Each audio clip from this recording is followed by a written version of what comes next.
Mandalas are beautiful symmetrical patterns. They originated in Buddhist countries like Tibet and India, and they're now spread around the world. And they're a beautiful activity to do with young children. They have loads and loads of benefits. They're beautiful for mindfulness. They're great for lots of mathematical skills like symmetry and reflection. And they're great at getting children creative, imagining, and just getting them fired up and in the zone. Of course, printing out mandalas is a popular thing that lots of people do, and you can do that and get the children to colour them in, but I think it's much better if you start off with lots of practical activities, and it's so much more exciting, so much more thinking involved, and that is what this video is about. So in this video I'm going to show you my 9 favourite practical mandala activities, how to do them. They're all really simple to give a go on. And make sure you stick around till near the end because there's a very exciting giveaway that you do not want to miss. Okay, let's dive into the 9 best practical mandalas activities. Strategy 1 is a very, very exciting one. We're going to have a look at mirror books now.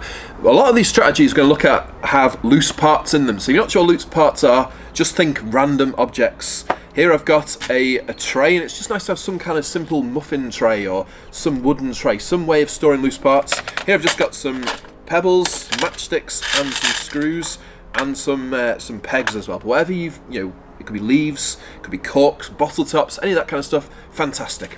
Right, now for the mirror books. This is a brilliant one to start children off with mandalas. All you need for this is 2 safety mirrors, super easy. 2 safety mirrors, and what you do, you tape them together like this. Very, very simple. And what you do, you stand up the mirrors a bit like this. And all you do is you put different loose parts inside the mirror book, and it gets reflected lots and lots of different ways. Let's just put a couple of stones in, for example. A couple of stones, hope you can see this. Lots of reflections, a couple of screws and things like that. This is a beautiful activity for awe and wonder, really getting the children really interested in what's happening. If you spread the mirror book out quite far, you just get just a couple of reflections, but if you kind of put it really, really close together, you get lots and lots of reflections. So it's great for early maths, great for counting. You can count the reflections, great for symmetry, great for multiplication as well. It's kind of starting the process. So simple, and a really good one to try it for mandalas.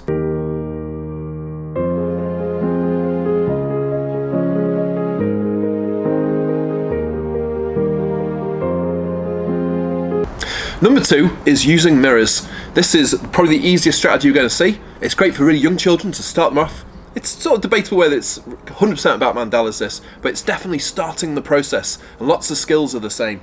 Pretty much all you do, you just get some kind of reasonably safe mirror, hopefully some kind of big safety mirror, and you put it somewhere like on the floor or on a table, and then you get things to put on. It could be, again, things like loose parts. And the very young children, you just put them on, and it's just great for just looking at the objects, seeing things reflected, and it makes kind of beautiful, symmetrical, reflected patterns in the mirror. Things like wooden blocks are nice for this. And just very visual, very simple, lots of awe and wonder again, and just a beautiful thing to try out with the young ones.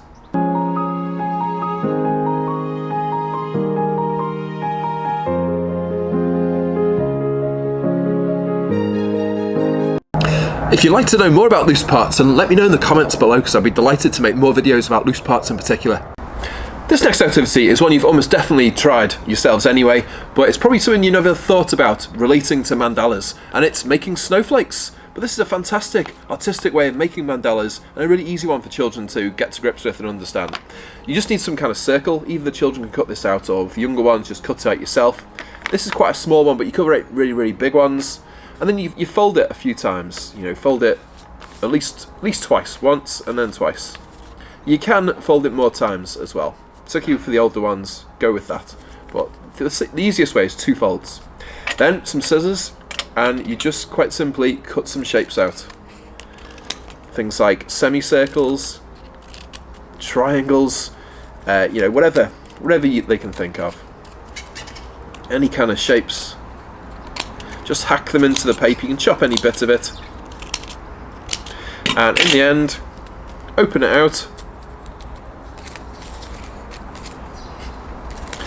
And as if by magic, you have a mandala. There we go. Then there's all sorts of things you can do with them once you've got them. Activity number 4 is sprinkling things on your snowflakes. So make some of these, whatever size, then you get something to sprinkle on. It could be something like sand, or glitter. I've got white glitter, if you can see this here. All you do, put them wherever you're going to put them, and you sprinkle on whatever it is, like the glitter or the sand, into the holes. You could do lots of different colours, you know, it could be like a multicoloured glitter. I'm doing a super simple one, just white. And then when it's done, lift it off and see what it looks like.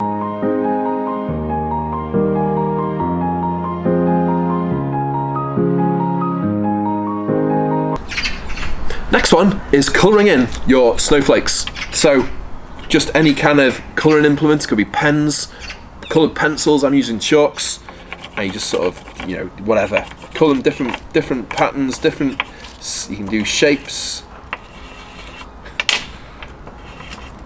gorgeous zigzags and dots and swirls, all that kind of stuff. Just whatever you think, go for it and work your magic. Right, another gorgeous loose parts activity now. All you need for this is some kind of surface that you can draw on. It could be a massive piece of wallpaper and you just draw on it with a pen. It could be like this. I've got a board, an old board, and I've painted it with chalkboard paint and then drawn on with chalk. But some kind of surface you can make on, basically. You draw on some kind of big mandala shape. Like I've done a big spiral, for example. But you could do something like lines going like this, like crisscrossing lines.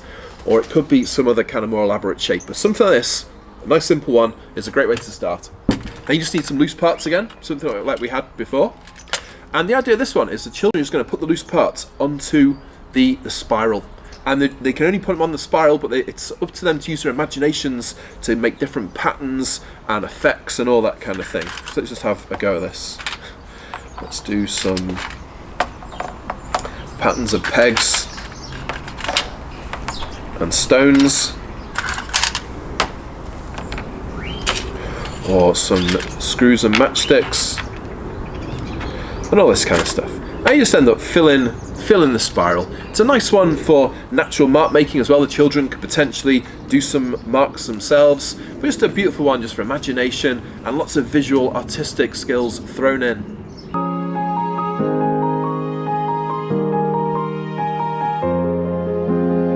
If you're liking these activities so far, then please do hit the like button. That really helps show YouTube that this is a worthwhile video and helps spread it to a wider audience.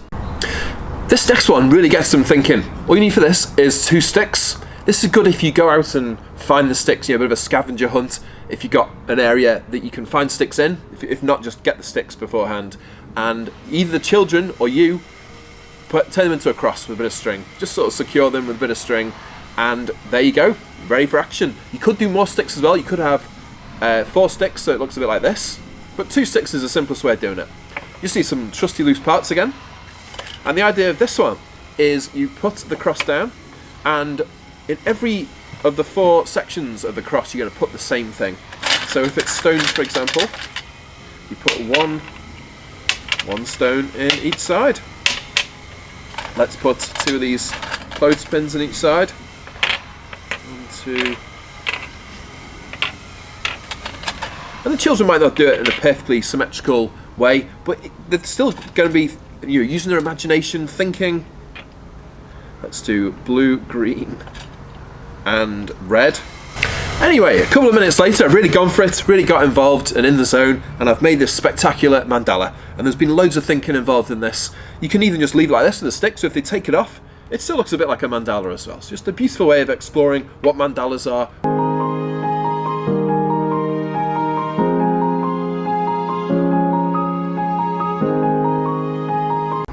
Before we go on to the last activity, it's time for the giveaway. So if you love all these activities with super simple resources that are either free or extremely cheap, then you'll love this free book that I'm giving away. It's called 50 Outdoor Number Activities on a Budget, and it's yours totally for free. All you need to do is download it from the link below this video. This next one is freestyling, and this is basically what you can do when the children have had a go of other things. They're confident to do it themselves. Lots of children will just sort of do this. It will just magically happen if you give them the resources to do it and a bit of inspiration beforehand. Some of them will just go away and give this a go. So pretty much just what you do. Again, loose parts is great for this. Just make a mandala basically. Some kind of symmetrical pattern, similar to the other things we've done. Let's do a bit of this. And if they can do this, fantastic. There's all sorts of skills involved. They're showing what they can do. And it's a beautiful thing to see. Your work is done.